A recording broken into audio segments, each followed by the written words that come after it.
Mabuhay mga kabigote. Kagagaling ko lang sa kay Bigote, may whiskered pita. Pakain ako ng ibon. Ngayon pababa na ako kasi ako nagugutom na. Pagbaba ko, may nagpakita na uli sa akin isang palaka na hindi ko masyadong alam ang pangalan. Ito siya. Ito. Ay. Ito.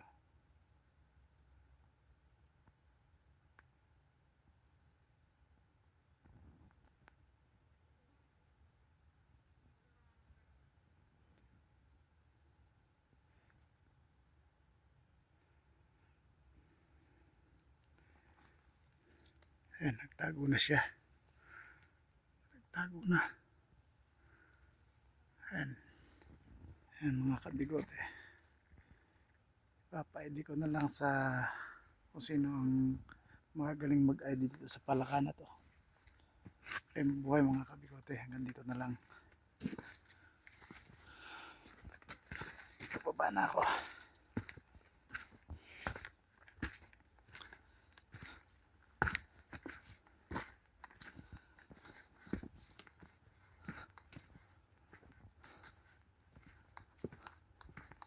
Magandang panahon ngayon.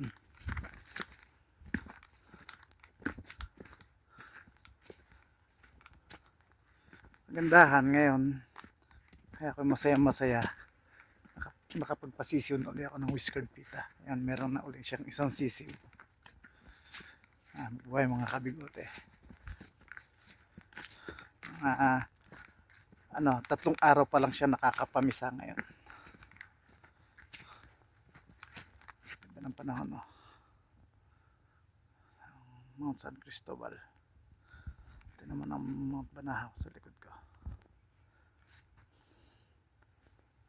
Okay, buhay mga kabigote. Nandito na lang. God bless. Sa YouTube ko na lang. YouTube.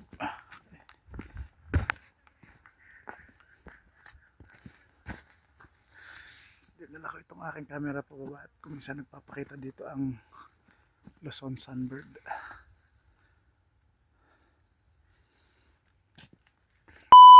Sa mga bulaklak na to nagpapakita ang Luzon Sunbird. Yan.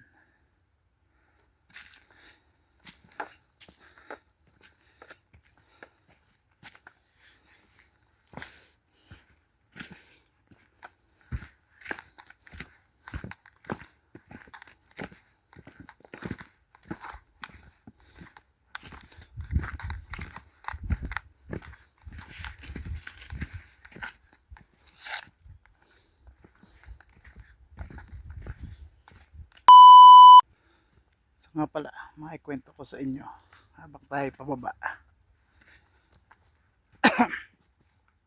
Yung whiskered pita ay first time kong nakita kung paano siya maggawa ng pugad. Kasi nasubaybayan ko siya unang araw ng paggagawa hanggang sa magtapos. Yan, ako lang ang may record. Mga kabigote, itong inyong lingkod, ako lang may record ng ganong record na nagagawa ng nest itong whiskered pita. Itong whiskered pita na to ay napaka-rare nito. Dito lang ito matatagpuan sa bundok Banahaw, although merong sa ibang lugar, pero napakahirap, sobrang hirap nitong whiskered pita na to. Kaya sobrang saya ko, nasubaybayan ko itong pamumugad ni whiskered pita o kung tinatawag si Bigote. Nasubaybayan ko sa pamumugad niya hanggang sa magtapos. Ngayon, hanggang nakapangitlog siya ng dalawa, hanggang sa lumimlim, meron napisa na yung kanyang itlog, meron na siyang isang sisiw ngayon. Yan mga kabigote. Yan, araw-araw ako'y umaakit din uli ngayon doon kasi pinapakain ko para hindi na siya mahirapan paghahanap ng bulate para pakainin yung kanyang inakay. Yun mga kabigote. Ito nga pala, isi-share ko din sa inyo. Habang dito sa daan ng Whiskered Pita, meron din ditong napapag-aralan din ng mga scientists or mga researcher itong lupa na to buhangin na may kanya-kanyang layer. Ito.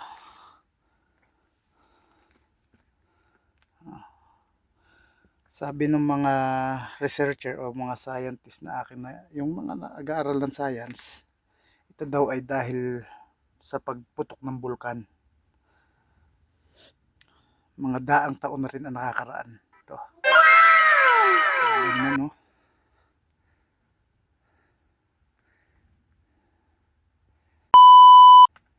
Yun naman ay naging dagdag kaalaman ko rin lang. Kasi, oh my God! Wow! Siyempre sa dami na ba naman na i-guide ko. Yan, natututuhan ko. Ito pala dahil sa pagputok din ng bulkan. Kaya merong mga layer-layer na ganyan. Balik na ulit tayo dyan. Samahan nyo na ulit ako pagbaba.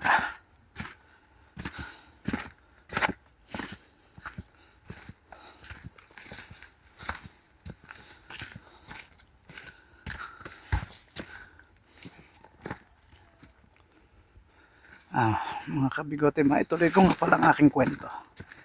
Ako, itong inyong lingkod na si Kabigote, ay bago naging bird guide, ako muna ay naging guide muna nitong dalawang bundok na to sa mga mountaineer. Yan muna ang aking buhay. And then, ako talagang isa sa hunter dito sa aming lugar.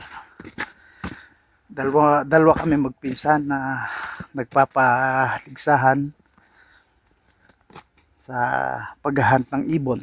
Wala kaming patawad. Maitlog, kakainin namin ang itlog. Padamihan kami na makuha ng itlog. Yan, aming niluluto, kinakain. Yan ang kasi nakaugalian namin dito sa amin sa bundok. Wala kasing yun ang aming pinakanlibangan. Yan, hanggang sa ako'y nakapagtrabaho dito. Hanggang pala dumating si Sir Dion. Yun, medyo namulat na bago ang aking pag-iisip na mali pala yung ginagawa namin. Hanggang sa nagpa-seminar sa amin. Tinuruan kami kung paano pangalagaan at proteksyonan ang lugar at paano at pagiging bird guide. Madami kaming nag-aral nun. Parang kami, 12 kami nag-seminar, pinag-aaral. Pero ako lang ang nagpatuloy sa pagiging bird guide. Yan, ito na. Nag-umpisa akong pag-bird guide noong 2012 or 2013. Yun. Utay-utay kong na pag-aralan ang mga ibon dito. Ayan, hanggang sa ako'y ganito ng bird guide na. Nakakapagpaamon ako ng ibon. Unang-una si Bigote o si Whiskered Pita.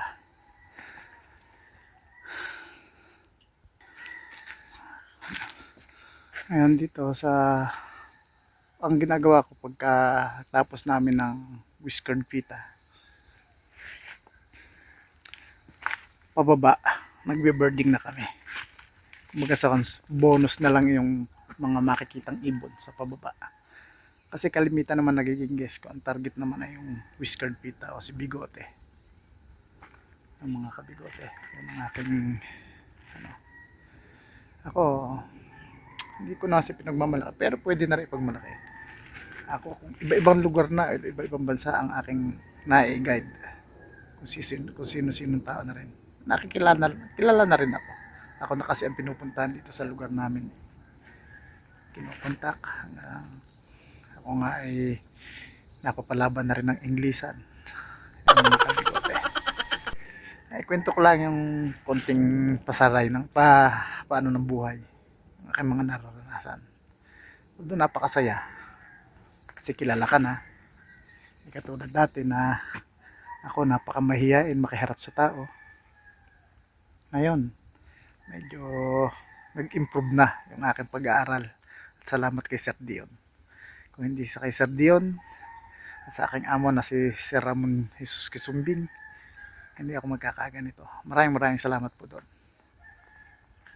sa dalawang yung pinagsalamatan ko, Sir Dion at saka si Sir Ramon Jesus Kisumbing, ang aking amo.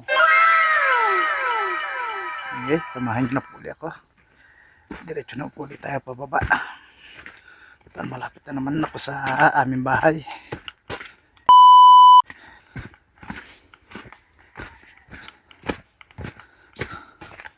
Ano, naririnig pa rin mga mixed black,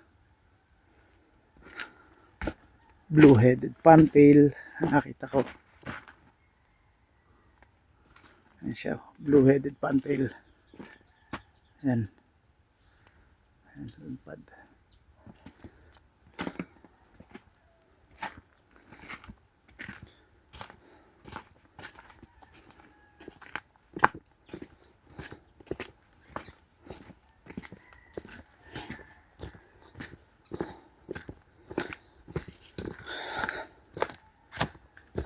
Ito, itong ako'y bata pa, itong daan na to.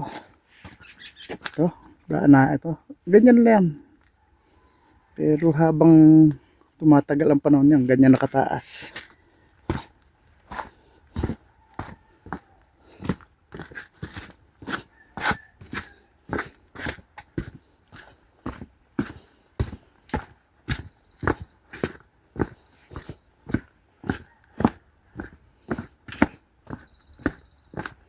Okay tayo, may nakahang pa ditong ano. Yan o. Yan ang punong natawagin namin ay naghubo. Ayan o, nakahang siya. Ang ugat niya nakaano na o. Nahukay na lang, nahukay ng tubig. Ayan siya o. Kaya nga pala itong tinatawag namin naghubo na ito. Kaya naghubo ang pangalan niyan. Malaking kagamutan din yan. Pagka kinahihirapang dumumi, o yan lang ang aming ginagawa. Yung balat niyan, inilalaga namin o binababad lang sa tubig, yun ang aming iniinom. Yun. Kaya, yun, mapapadumi ka na. Hindi ka na mahirapan dumumi kasi kusang ano. Kaya ang tinatawag namin dyan ay naghubo. Yun. Naghubo or tangis ang bagyo. Ayun. Yan mga kabigode. Ito. Naghubo pa rin yan.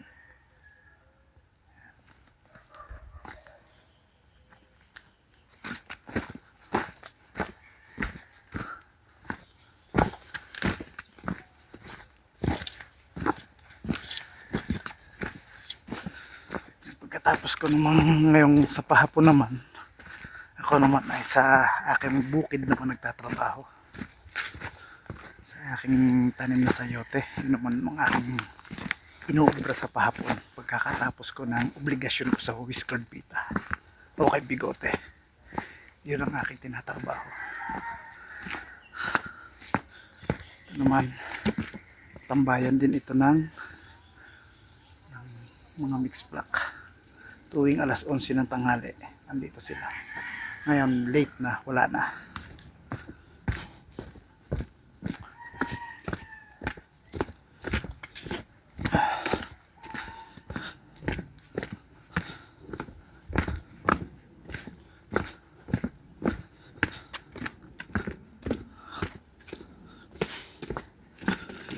Okay, mabuhay mga kabigote, hanggang dito na lang.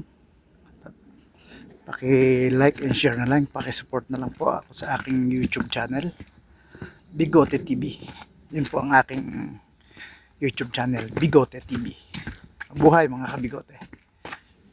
God bless. Paki-like and share na lang po, paki-support na lang po ako sa aking munting vlog. Thank you.